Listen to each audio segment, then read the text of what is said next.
ಅದರ ಒಂದು shooting start ಆಗಿದೆ. ಅದರ ಒಂದು ಲೋಗೋವನ್ನು ಪರಮ ಪೂಜ್ಯ ಶ್ರೀಪಾದಂಗಳವರು ಮಾಡಲಿದ್ದಾರೆ. ಚಪ್ಪಳೆ ನಿರಂತರವಾಗಿ ಬರ್ತಾ ಇವೆ. ಹರೇ ಶ್ರೀನಿವಾಸ, ಹರೇ ಶ್ರೀನಿವಾಸ, ಹರೇ ಶ್ರೀನಿವಾಸ.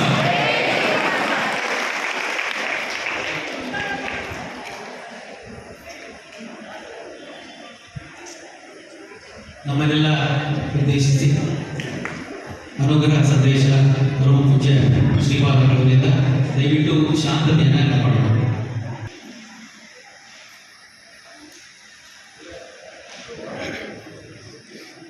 ಸಮಗ್ರ ಆಸ್ತಿಕ ಸಮಾಜಕ್ಕೆ, ಭಕ್ತಿಯ ಪಂಥಕ್ಕೆ ಬಹಳ ದೊಡ್ಡ ಕೊಡುಗೆಯನ್ನು ನೀಡಿ ಭಕ್ತರನ್ನು ಭಕ್ತವತ್ಸಲನಾದ ಶ್ರೀಹರಿಯ ಸಮೀಪಕ್ಕೆ ಕರೆದೊಯ್ಯುವ ದೊಡ್ಡ ಕಾರ್ಯವನ್ನು ಮಾಡಿದ ಮಹಾನುಭಾವರು ಜಗನ್ನಾಥದಾಸರು. ಹರಿಕಥಾಮೃತ ಸಾರ ಅವರ ಕೃತಿಗಳಲ್ಲಿ ಮೇರು ಕೃತಿ. ಇದಲ್ಲದೆ ಬೇಕಾದಷ್ಟು ದೇವರ ನಾಮಗಳನ್ನು, ಬೇಕಾದಷ್ಟು ಉದ್ಬೋಧಕವಾದ ತತ್ವಬೋಧಕವಾದ ದೇವರ ನಾಮಗಳನ್ನು ಮಾಡಿ ಭಕ್ತರಿಗೆ ಭಗವಂತನಲ್ಲಿ ಶ್ರೀಹರಿಯಲ್ಲಿ ಭಕ್ತಿಯ ಉದ್ರೇಕವಾಗುವಂತೆ ಮಾಡಿದ ಮಹಾನುಭಾವರು, ವಾಯುದೇವರಲ್ಲಿ ಭಕ್ತಿ ಹುಟ್ಟುವಂತೆ ಮಾಡಿದ ಮಹಾನುಭಾವರು, ಜೀವನದ ಸಾರವನ್ನು ಫಲವಿದು ಬಾಳುವುದಕ್ಕೆ ಅಂತ ತಿಳಿಸುವ ಮೂಲಕ ಹೇಗೆ ಬಾಳಬೇಕು ಅಂತ ಕಲಿಸಿದವರು ಜಗನ್ನಾಥದಾಸರು. ಹೇಗೋ ಬಾಳುವುದಲ್ಲ, ಬಾಳಬೇಕಾದರೆ ಈ ಕ್ರಮದಲ್ಲಿ ಬಾಳಬೇಕು ಅಂತ ಸದಾಚಾರಿಯಾಗಿ ಹಿರಿಯರಲ್ಲಿ, ಗುರುಗಳಲ್ಲಿ ಶ್ರದ್ಧೆ ವಿಶ್ವಾಸಗಳನ್ನಿಟ್ಟು ವೇದಶಾಸ್ತ್ರಗಳಲ್ಲಿ ಹೇಳಿದ, ಉಪನಿಷತ್ತುಗಳಲ್ಲಿ ಹೇಳಿದ ತತ್ವಗಳ ಭಗವದ್ ರೂಪಗಳ ಚಿಂತನವನ್ನು ಮಾಡುತ್ತಾ ಅಹಂಕಾರ ಇಲ್ಲದಂತೆ ಪರೋಪಕಾರದಲ್ಲಿ ನಿರತನಾಗಿ ಸ್ವರ್ಣಾಶ್ರಮೋಚಿತ ಧರ್ಮಗಳನ್ನು ಮಾಡುತ್ತಾ ಬದುಕಿದರೆ ಅದು ಬದುಕು ಅನ್ನುವ ಕಲ್ಪನೆಯನ್ನು ತಿಳಿಸಿಕೊಟ್ಟ ಮಹಾನುಭಾವರು ಜಗನ್ನಾಥದಾಸರು.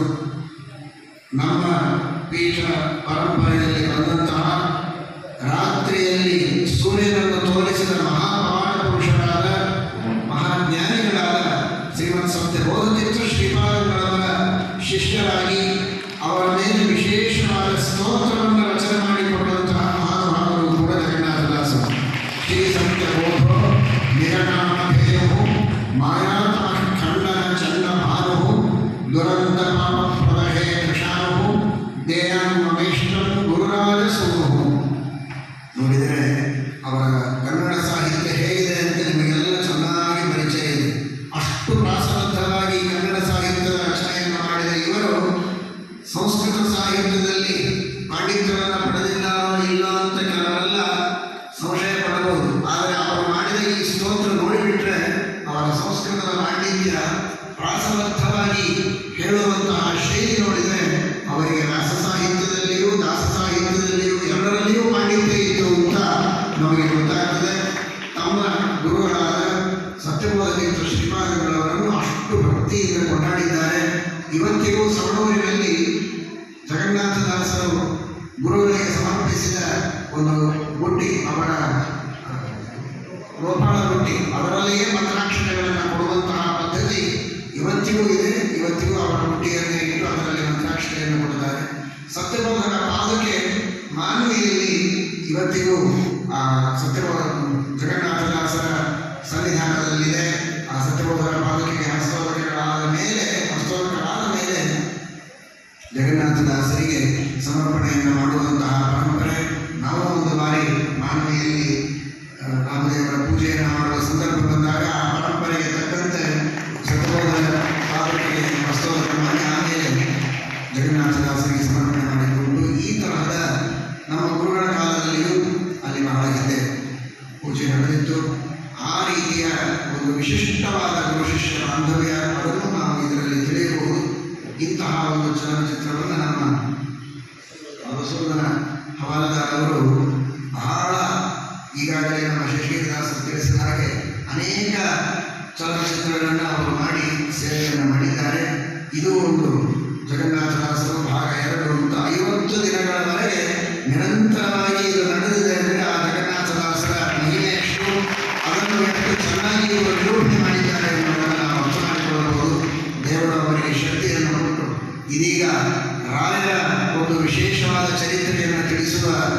ಒಂದು ಚಲನಚಿತ್ರವನ್ನು ಅವರು ಮಾಡುವ ಸಂಕಲ್ಪವನ್ನು ಮಾಡಿದ್ದಾರೆ.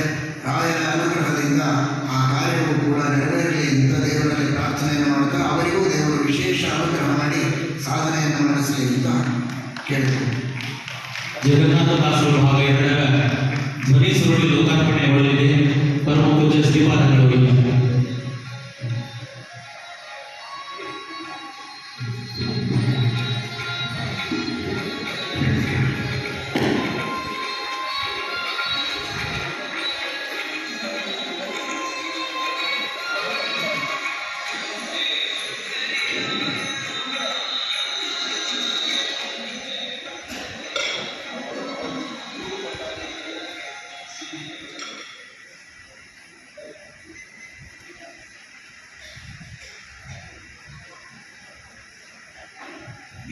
ವರ್ಷದ ಕೆಳಗೆ ನಾನು ಇದೇ ಥರ ಭಾಗವತ ಬೇಯಿಸೋದು ಪುಸ್ತಕ ಪ್ರಿಂಟ್ ಆಗಿದ್ದಿಲ್ಲ.